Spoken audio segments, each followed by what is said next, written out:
classer la région de Kédougou, malgré ses richesses naturelles, comme la deuxième région la plus pauvre du Sénégal, avec un taux de 61,9%. Les femmes constituant la couche la plus vulnérable, en effet, elles sont fortement impactées dans leur milieu de travail, surtout dans les mines et à tous les niveaux. Pourtant, la loi 2016-32 du 8 novembre 2016 portant code minier consacre en son article 109 l'égalité des chances à l'emploi et à la garantie de l'équité salariale à qualification égale entre les femmes et les hommes de l'exploitation minière. L'article 116 de cette même loi sacralise aussi l'intégration des projets d'autonomisation de la femme dans des plans de développement local. Par ailleurs, l'État, à travers le ministère des Mines et de la Géologie, a lancé le projet d'encadrement et de la promotion des mines artisanales. Ce projet devra permettre un meilleur encadrement des orpailleurs avec une discrimination positive en faveur des femmes. Il prévoit la constitution d'un centre intégré avec l'élection d'une crèche, des toilettes femmes et hommes, séparées et des activités agronomiques qui vont permettre de diversifier les activités des femmes. Cependant, les statistiques qui ressortent du rapport de 2019 de l'ITE ne semblent pas aller dans ce sens. En effet, les sociétés déclarantes emploient 1961 personnes, dont 8,4% de femmes seulement, soit 668.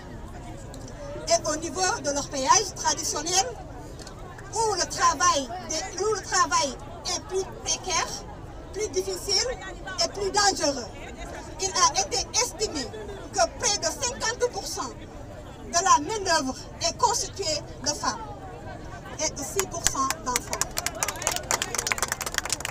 En plus, l'accès aux titres miniers reste très difficile pour les femmes.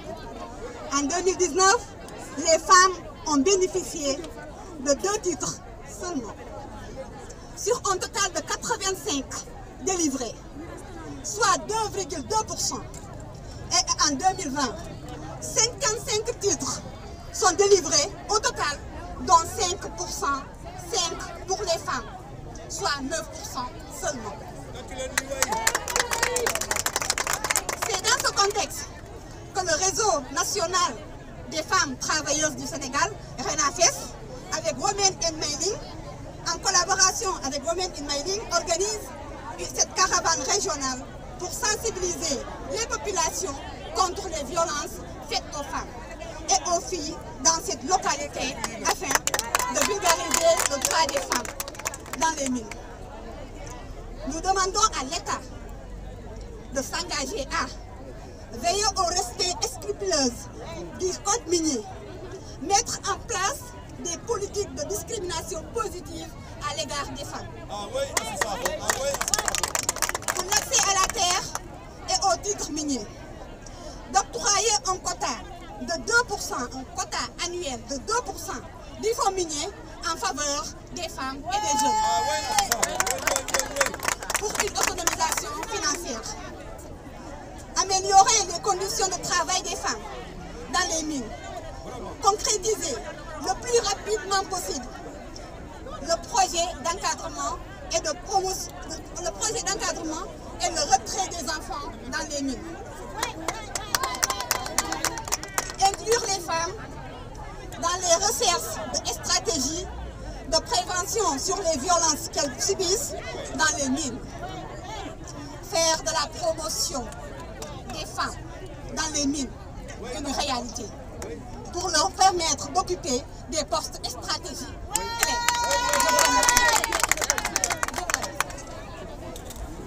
Wolof. Vous n'êtes pas sans savoir que hier, 3 femmes ont rendu l'âme dans les mines, dans les Dioura. Et du coup, nous en tant que femmes, on ne peut pas laisser rester les bras croisés. D'abord, on salue leur mémoire.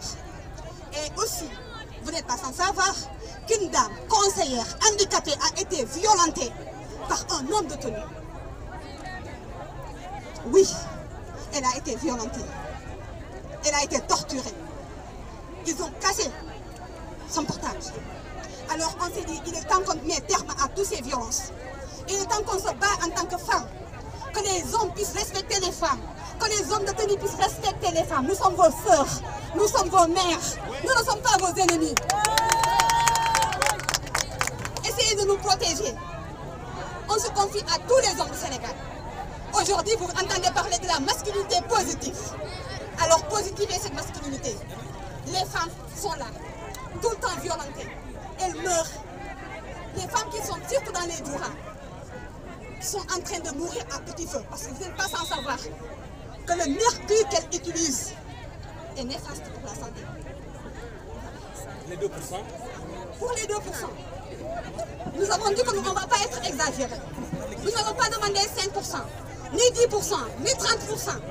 Mais pour Kédougou, nous demandons d'avoir au minimum 2%. 2% pour les jeunes, 2% pour les femmes. Nous voudrions vraiment que ces 2% reviennent aux populations.